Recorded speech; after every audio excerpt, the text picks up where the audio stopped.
गत्वा व्रजत ब्रह्मलोकम्।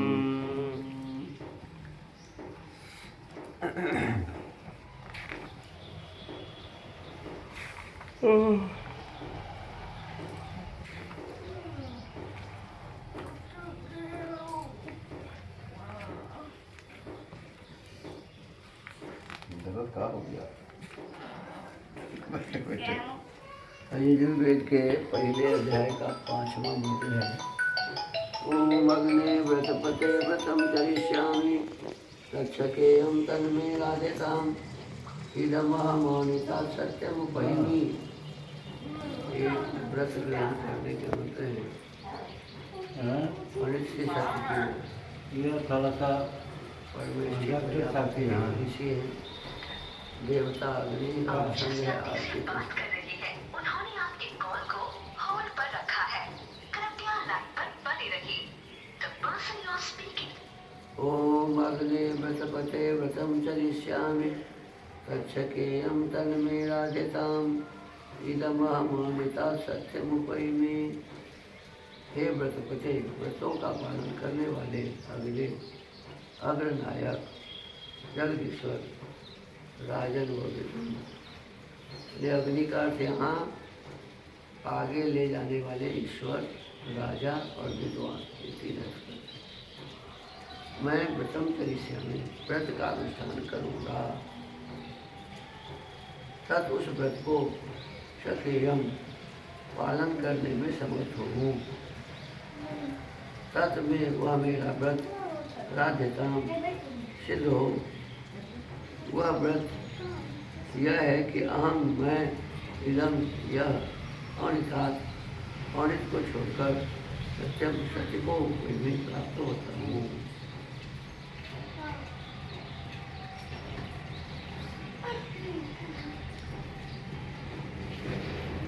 हे वर्ष सर्वाग्रणी विश्वनायक जगदीश्वर, सर्वाग्रणी सबसे आगे, परमात्मा सबसे आगे, उनसे आगे कोई भी नहीं है। जगत सर्वाग्रणी विश्वनायक, संपूर्ण संसार के नेता जगदीश्वर। नेता आज तो कपड़ा पहन के लोग बन जाते हैं। नेता का अर्थ है जो आगे चलता है और अपने पीछे सबको चलाता है, सबको लेके चलता है, वो है ईश्वर। तो कौन है? जगदीश्वर। आप सबसे बड़े व्रतपति हैं। आपने उत्पत्ति, स्थिति, प्रलय, न्याय, निष्पक्षता, परोपकार, सत्य विद्या आदि अनेक व्रतों को स्वेच्छा से ग्रहण किया हुआ है। उन्हें परमात्मा से बढ़कर कोई इस संसार को बनाने वाला है नहीं, चलाने वाला नहीं है। और एक समय प्रलय भी परमात्मा ही कर देता है। तो उत्पत्ति, स्थिति और प्रलय तीनों परमात्मा ही संसार का करते हैं, दूसरा कोई भी नहीं। फिर कहते हैं प्रभु आप न्यायकारी, परमात्मा ही न्याय करता है। हम आप तो अज्ञानता के कारण पक्षपात भी कर लेते। तो परमात्मा न्यायकारी है, निष्पक्ष है, किसी के भी पक्ष में घोषणा नहीं करता। निष्पक्षता, परोपकार, सबका उपकार करता है। सत्यनिष्ठा, परमात्मा से बढ़कर सत्यवादी और कोई नहीं हो सकता। आदि अनेक व्रतों को परमात्मा ने स्वेच्छा से ग्रहण किया हुआ है, जिनका आप सदैव पालन करते हैं। अतएव आपको साक्षी रखकर, उसी परमात्मा को साक्षी रखकर आज मैं भी एक व्रत ग्रहण करता हूँ। वह मेरा व्रत क्या है? यह है कि आज से मैं अनित को छोड़ त्याग कर, अनित माने झूठ, और नृत्य को त्याग कर सदा सत्य को अपनाऊंगा।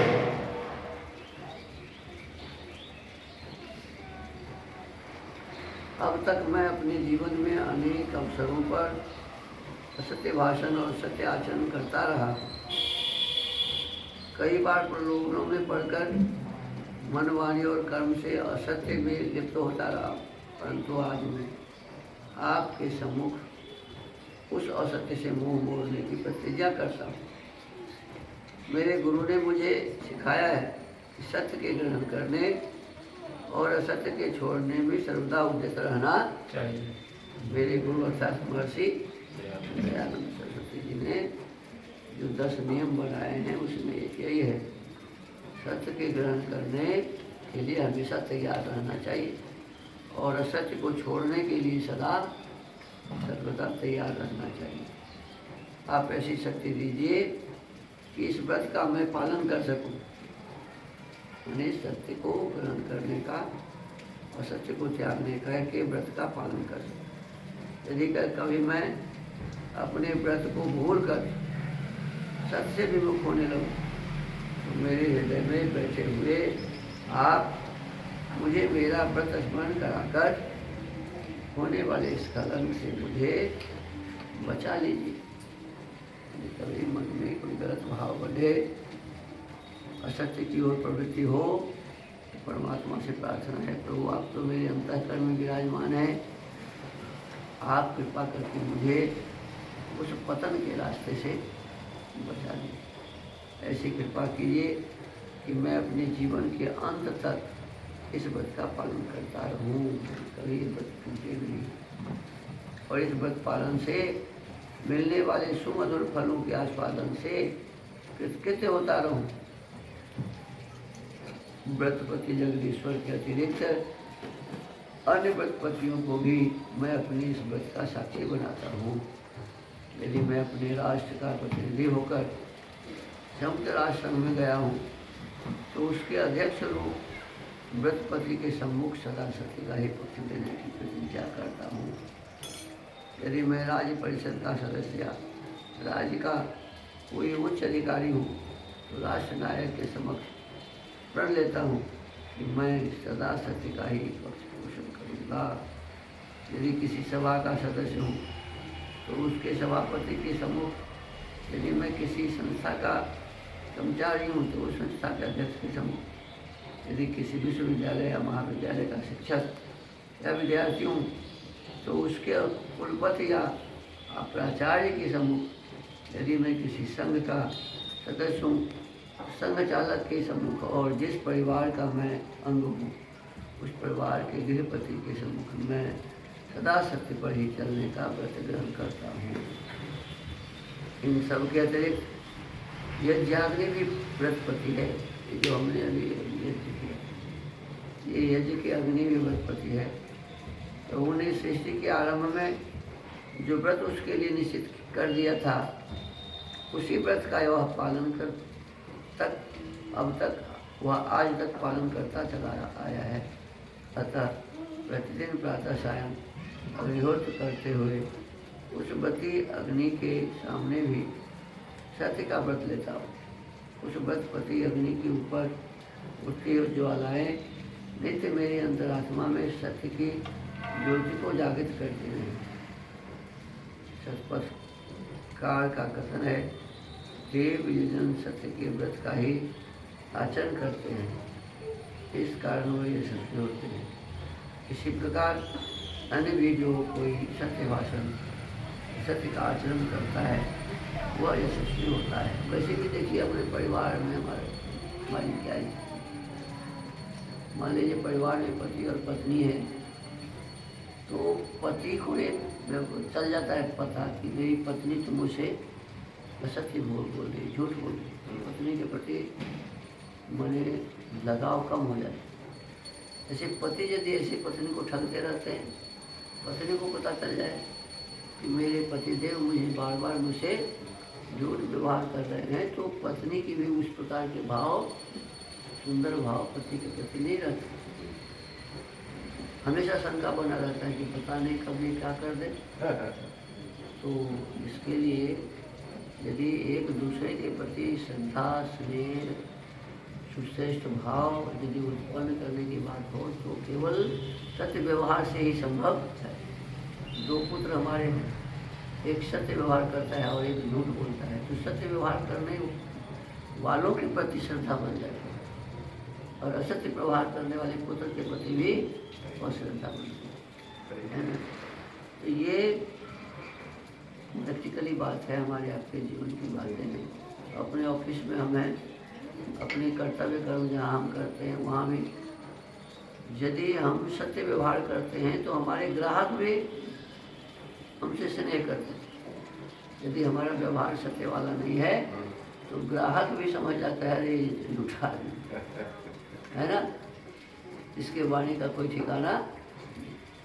इसलिए बहुत ही प्रयत्न से हमें अपने जीवन को सत्यवादी, सत्यनिष्ठ, सत्य से युक्त बनाने का व्रत लेना चाहिए। आज हमने यही व्रत धारण किया है कि हम अपने इस जीवन को सत्य भाषण, सत्य आचरण और सत्य व्यवहार से पूरित करें।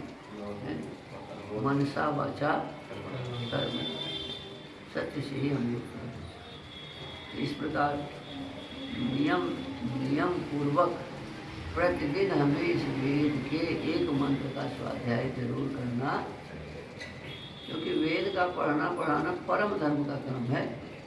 सुनना सुनाना परम धर्म का काम है। इससे बढ़कर दुनिया में कोई भी काम नहीं है। यज्ञो वै श्रेष्ठतमम कर्म, स्वर्ग कामो यजेत। यदि हमें सुख चाहिए, स्वर्ग चाहिए, तो हमें यज्ञ करना चाहिए। इससे बढ़कर और कोई काम नहीं है। तो हमें नित्य प्रति इसे करने का है कि प्रातः सायं दोनों समय करने का है। और यदि दोनों समय न करें तो एक समय तो जरूर करें। संध्या का सुबह में ही कर लेते हैं।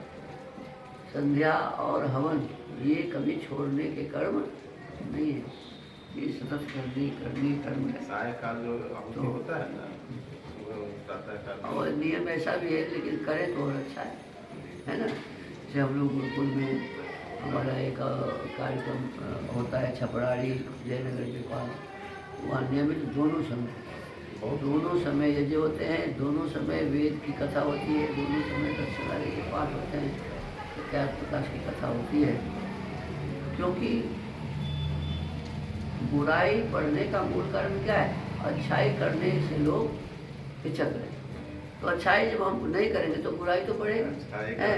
स्थान उधर गया, अच्छा काम यदि हम नहीं करेंगे इसलिए बुरा चीज बढ़ जाता है। हाँ, ये खरपतवार स्वयं उपज जाते हैं खेत में, और धान तो जाने पड़ते हैं, है ना। तो अच्छे कर्म करने पड़ते हैं, बुरा काम तो अपने आप होता रहता है। तो आपको आज के इस मंत्र से धारण करना चाहिए कि नियमित रूप से प्रतिदिन हम वेद का स्वाध्याय